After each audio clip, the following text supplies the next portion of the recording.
Hi there, welcome back to the Rare Book Views channel, where I hope we're going to take a look at some books that are rare and maybe share some rare thoughts on books, some unusually good books, all the rare book things.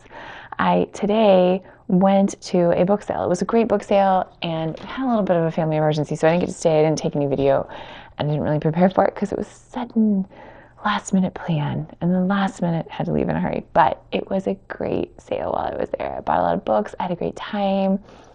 It was cold out and it is an annual sale, so I have a friend and we like to get there way in advance. Get there a good hour or so, get a really good place in line, because being first at a table is key.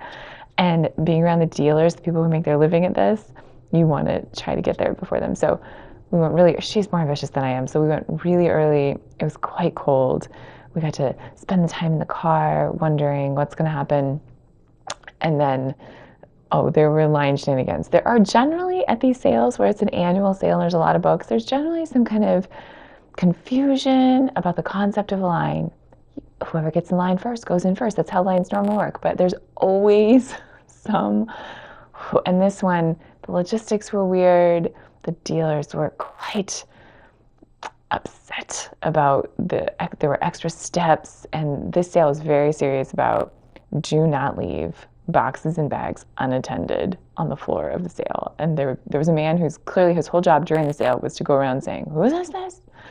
We will real shove this. So they had they wanted the dealers to register and then have a spot. They were supposed to put their things that were being held, and they couldn't back out of them because dealers sometimes will take a bunch of books, square them together like some kind of badger, and put them in a corner and then go back later and reconsider, which means they're just hidden.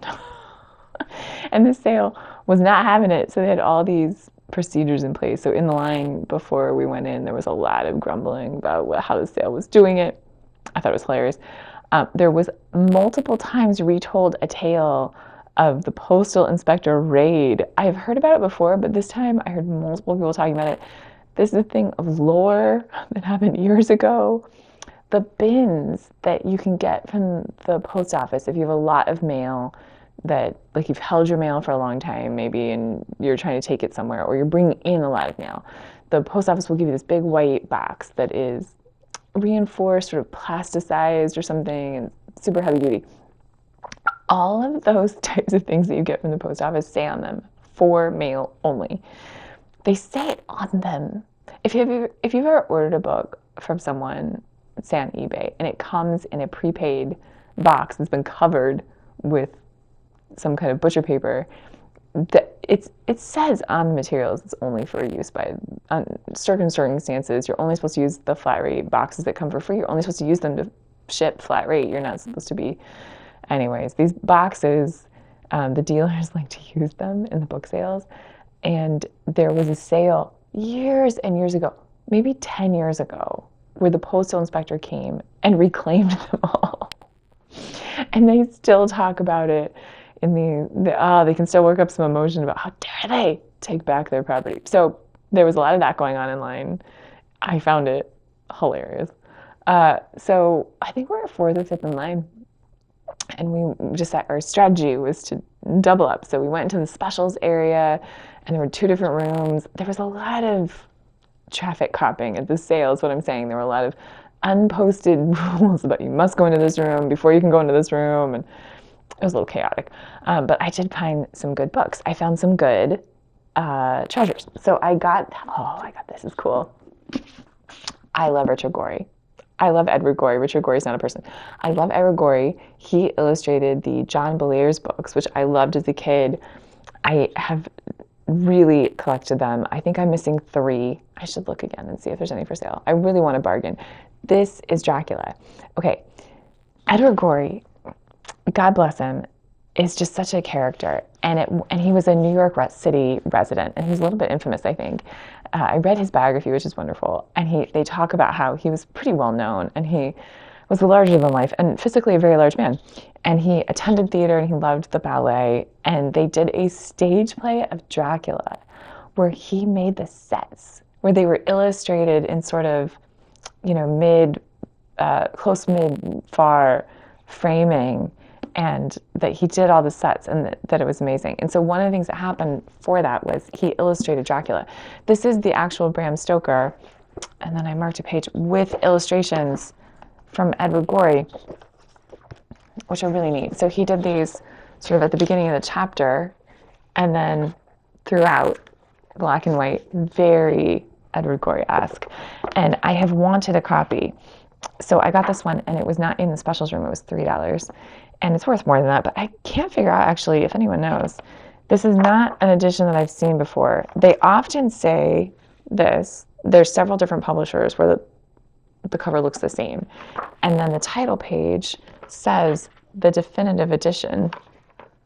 But this one is Fall River Press, and I can't really find an example of this that's sold or any kind of indication of maybe what it's worth. So I don't know. More than $3, and certainly more than $3 to me. I have read Bram Stoker's Dracula. Oh, let me show you the end papers. So I've read the text. I've read this book, but it's been many, many years. And I'm excited to read it again and enjoy the Edward Gorey illustrations. And that, to me, worth going to the sale and standing around in the cold. So good. This is also very cool. Alfred Hitchcock collection, my favorites in suspense. I have another vintage Alfred Hitchcock, which is also, this is a book club edition, and I'll show you the marks. So it says here on the dust jacket, book club, you can kind of feel the cover, the material, the paper of the cover dust jacket is slightly different than if it wasn't book club, I suspect. This is what the cover looks like. Without the dust jacket, I'm not sure you could tell. Sometimes there's a slug, a slight impression, or something on the actual cover that makes it obvious that it's book club. It doesn't, the paper quality, I don't know if you can see, you can almost see through it, which means that the paper is just a tiny bit thinner, and that happens sometimes with book club. That's how they make them more affordable.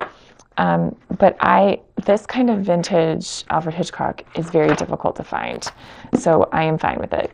I love Alfred Hitchcock. He's kind of a weirdo, and he has really great suspense, and I love suspense, and I love weirdos. There's the table of contents is only here. I really can't find it in the book. It might be lurking in there somewhere. Daphne du Maurier, The Birds is in here. Also, there's something else.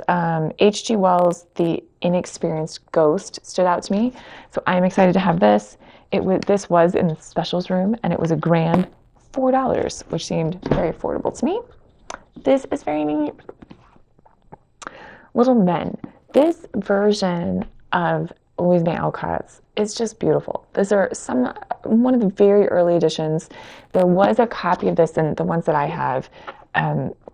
This says the title, and there's gilt on this, and then gilt on the spine. But of course, when it's on your shelf, you can only see the spine, so I'm not really sure how much it matters. I have a friend who is collecting these, and I found a couple for her, the less popular titles, but this is Little Men, which is great, and I know she doesn't have it, and it'll match her other ones. It was a grand $4. It's got these cool, old-timey, somebody wrote their name and address so that everyone knows their copy. And then in this edition, there is the tissue paper with the frontis and then an illustration. The tissue paper is supposed to keep the illustration from transferring onto the title page, which is beautiful. I wish we all had that now. I wish all books had that. And then you can see on the title page here, Boston, Little Brown and Company, 1902. It's over 100 years old. It is a bona fide antique, and it cost a grand total of $4, which is wonderful. I also found a Rackham. I love Arthur Rackham so much. The Wind in the Willows. I have a copy. I think mine is Grahame. Jeez. I have one that is, I think, Heritage Press, and it is not this color. This is kind of a fun color.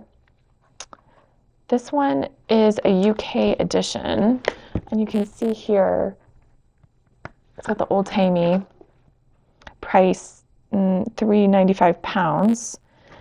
It says 12 colored plates and 15 line illustrations. This is a reprint. It's a pretty nice one. It's pretty good. The copyright page says, oh, it does have the frontis, full page, and then the title page. Methuen children's books. I know I've run across this press for something else, and now I can't remember what it was, but it's a fairly famous children's book publisher in England. It does have an ISBN, so I know it's 70s. That's when ISBNs came out. And it says reprinted 1973. So this is also vintage for sure, more than 50 years old. Really cool. And this costs $3. I know it's worth more than that. I'll hold it in my hand and hold my version. I think I'm probably going to keep the one that I have on hand. So this one will go to my eBay page, which is how I afford this amazing book buying lifestyle, because books cost $3. And I also found, since we just talked about Daphne du Maurier, this is Rebecca. This is the Doubleday. This was a very popular edition that came out in 1938, I think was the original. This one is the 1939, and frustratingly is in Roman numerals. Oh, on the top of your page it does say 1938. So this is also, coming up 80 or 90 years old. This edition is a very popular one. It is a nice one. I actually really like that it has the gilt that goes this kind of wraparound. I've seen it with the dust jacket. I don't think the dust jacket is as nice. And then you get this dilemma. Do I keep the dust jacket? Or do I want the one with the dust jacket or without? I think it's nicer on the shelf without. This is a really good reader's edition if you've seen the movie or the remake on Netflix. Very popular. If you want to read the actual book, this is a good one to have. And I will warn you, though, if you see this for sale, at the title page, every one that I have ever seen gets this it's almost a crack of the title page, or I think this is the gutter, you would call this. The webbing, you can almost see where it's bound behind it is showing, and it cracks in every single one I've ever seen. This is also going to crack at the hinge, this nice, beautiful foil work that goes around. This one isn't very bad. Sometimes on the spine it gets very sad here. This is in pretty good shape. This cost me about $5. It's probably worth $10, and after fees, I'm going to make about $1, but I can't resist it. I really love this book. I also got a ton of really great books to read. I got this cool I Don't Eat Gluten. I got this is the Culinary Institute of America. I have one of their other gluten-free baking books, and it's wonderful. The recipes are amazing. So I haven't had this one, and I'm excited to try it. I also got a Kate Quinn. I enjoyed her other books. I read The Rose Code and The Alice Network, but I don't know about The Huntress. I do think it's weird how many amazing books we have that are written about World War II, fiction that's set in World War II, nonfiction about World War II. So sometimes I like a little variety, but I saw this and had to pick it up because it was $2 for paperbacks. I got this, a great suspense. Megan Miranda, I did read the book All the Missing Girls, and I really enjoyed it. A friend of mine recommended it, and I'm excited to read this one. The Last House Guest. I am 80% sure I haven't read this. I'm not really sure. It was $3, so I thought for a gamble. I am going to use Goodreads, don't worry. I'll someday get it under wraps what I've actually read. I've been looking for a copy of Where the Crawdads Sing. This used to be really easy to find used, and did not read it. And now that it is a Netflix movie, I want to read it. A friend of mine told me, definitely read the book before the movie. Do you agree? Please let me know. So I've been looking for it because I want to watch the movie, so I need to read the book first. And then my friend who saw it wants to know my opinion. Finally found a copy. Excellent. I feel like I vaguely knew about this book, but not really. But I saw a copy of it, and I thought, yes, I'll pick it up. It was $5 because it's new, and I decided $5 is probably fine. I enjoy a book about witches. The reviews are really good for the Once and Future Witches, and I am excited. And I'm wondering now, when did this come out? Looking at the copyright page. First edition, October 2020, and I have not read it yet. So, big score. Speaking of witches. Sequel to Hocus Pocus. I love this movie. This is one of those movies that came out when I think right at the sweet spot of my youth. I try to watch Hocus Pocus every year. This year I was thrilled that there's a sequel. A friend of mine is a real Hocus. She is up to a lot of Hocus Pocus, and she told me that she actually has this, and that the storyline is different than the movie. So I'm excited because this cost $2. And it's clearly brand new. So I get to read this. And maybe I'll save it maybe I'll save it for Halloween. Cannot decide. This is cool. This was on my wish list. Neal Stephenson, I love him. He's a little hit or miss. Sometimes his books go a little off. I really enjoy his Cryptonomicon Legacy, the cyberpunk genre ones, I think are really, really good. And this one, I think, is going to be one of those.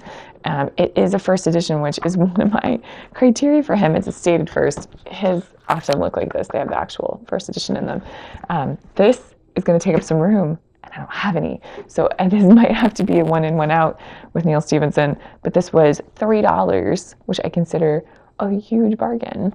So I'm excited about that. Oh my gosh, look at all just the square footage, the shelf footage of things to read and bargains.